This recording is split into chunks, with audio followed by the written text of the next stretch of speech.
ainda. Você que quando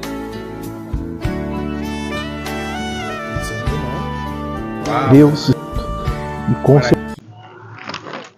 uma boa tarde, paz do Senhor a todos. Depois, na mente e no coração, de meditarmos sobre a passagem de Efésios, capítulo 4 e versículo 26, que nos fala sobre a ira, que diz assim: irei-vos e não pequeis, não se ponha o sol sobre a vossa ira. Versículo bem conhecido, né?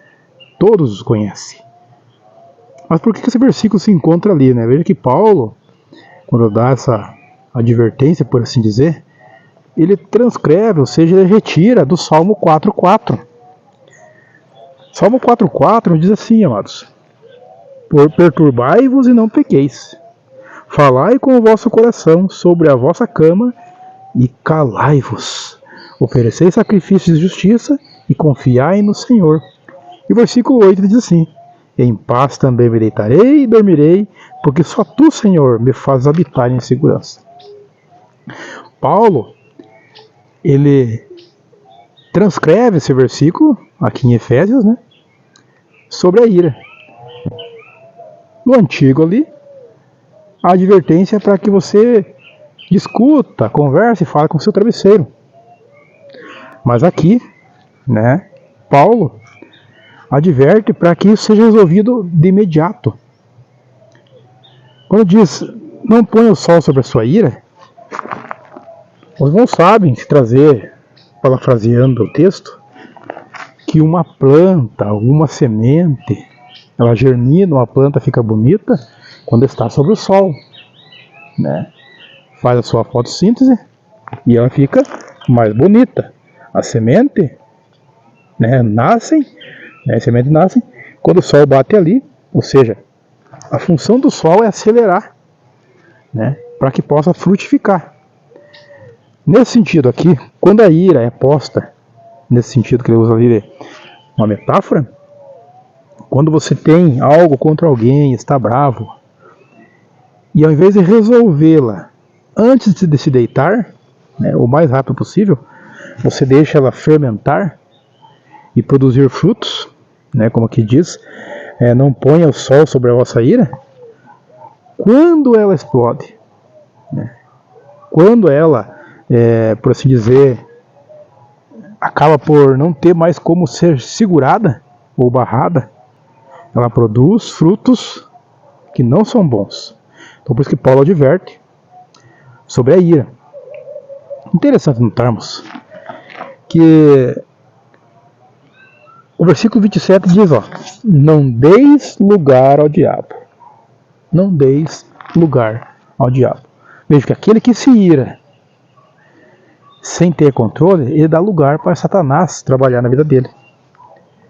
Porque a ira nunca produz nada de bom, exceto quando é algo sobre a palavra de Deus, sobre o cristianismo. Veja que Jesus destruiu a mesa dos cambistas, né, dizendo que a casa do Pai é casa de oração. Aquela ira não era uma ira má, não era uma ira contra os cambistas, mas contra a atitude e a ação deles. Porque ela diz: vós fazei dela, né, covil de ladrões e salteadores.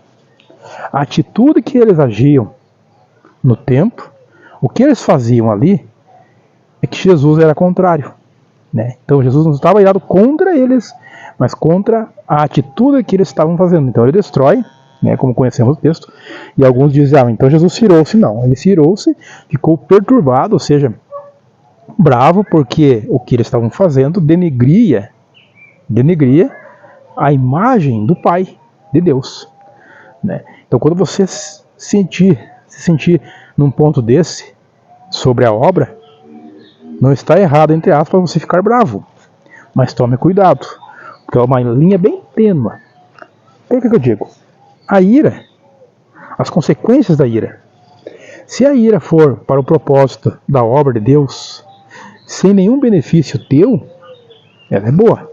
Se bem canalizada, ela é boa. Mas quando é mal canalizada, quando a tua ira, quando eu digo a tua, é nossa ira, quando nós iramos,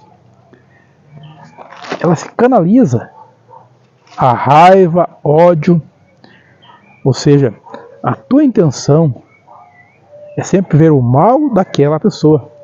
A tua intenção, né, é pagar com a mesma moeda, como se dizem. A tua intenção é ver sim aquela pessoa destruída. Ou seja, esse tipo de ira que aqui descreve. É esse tipo de ira que Deus não quer do povo cristão. Então vejam que proibido de irar-se, você não está, porque todos os dias ficamos bravos com uma coisa, né? Com coisas mínimas. Quando nos vemos, estamos bravos, irados. E daí? A diferença está em como você canaliza essa ira. Se a ira, vamos dar um exemplo. Se você está bravo com alguém, ou repreende por algo de ruim que fez com você, diferente do que seja, mas usa de misericórdia, dizendo, não, você errou, de fato você me prejudicou, por exemplo, né? Fazendo isso, aquilo, falando, né? Mas eu te perdoo. Deus me ama, Ele te ama. Ou seja, veja que você está canalizando a tua ira para um propósito, né? Você está tendo misericórdia, ou seja, você está sendo uma pessoa que está sabendo canalizar naquele momento, né, uma atitude que poderia correr para outro caminho.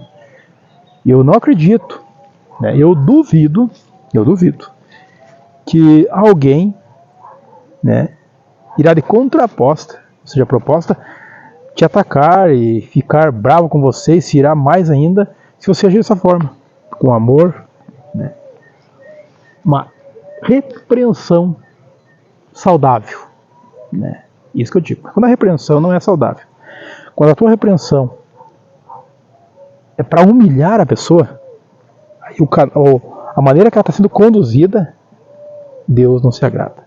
Interessante isso, né? Então veja que quando Paulo dá essa advertência, se nós formos voltar um pouco atrás, vamos ver. E digo e testifico do Senhor, para que não andeis mais como andam também os outros gentios na vaidade sem sentido, entenebrecidos no entendimento, separados da vida de Deus, pela ignorância que há neles, pela dureza dos seus corações. No versículo 17. Veja que o 31 diz assim, ó: toda amargura, ira, cólera, gritaria, blasfêmias e toda malícia se retiraram entre vós, ou seja, a ira má conduzida. Antes, ao 32, antes sejam uns para os outros, com os outros, benignos, misericordiosos, perdoando-vos uns aos outros, como também Deus vos perdoou em Cristo.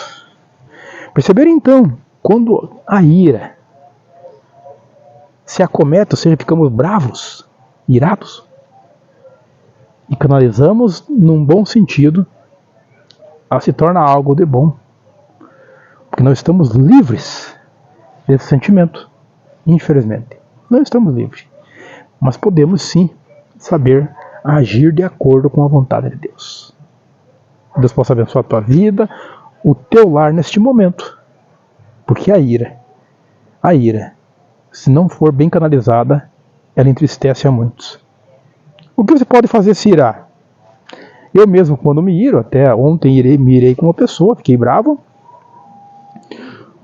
A atitude depois, né, eu creio que Deus agiu dessa forma, porque tudo é Deus, não somos bons por nós mesmos, é Deus que é bom. Eu simplesmente pedi desculpa, perdão para a pessoa, embora ela estando errada, né, mas eu reconheci que eu também não deveria me irar sem o controle, ou seja, ficar bravo. Reconheci que errei também. É isso que temos que fazer, é reconhecer que somos falhos, passivos de erros também. Pai querido, Pai amado, obrigado por mais essa oportunidade que o Senhor nos deu de estar aqui no monte, orando e bendizendo o teu santo nome. Abençoa essa pessoa que está me assistindo, o seu lar, a sua vida, para que ela possa, Senhor, neste momento, acalmar os seus ânimos. Quem sabe ela está vivendo uma vida com muitas altos e baixos, brigas e contendas. Que ela possa, a partir desse momento, pela tua palavra, sentir que ela precisava de ouvir isso e saber canalizar para que bons frutos sejam gerados. Lá na frente eu creio, Senhor. Abençoa a vida dela, o lar dela. Abençoa nossos lares, Senhor, em nome de Jesus. Liberta. Liberta agora, Senhor, desse mal que está no meio do teu povo. Em nome do Pai, do Filho e do Espírito Santo de Deus. Amém e amém, Jesus.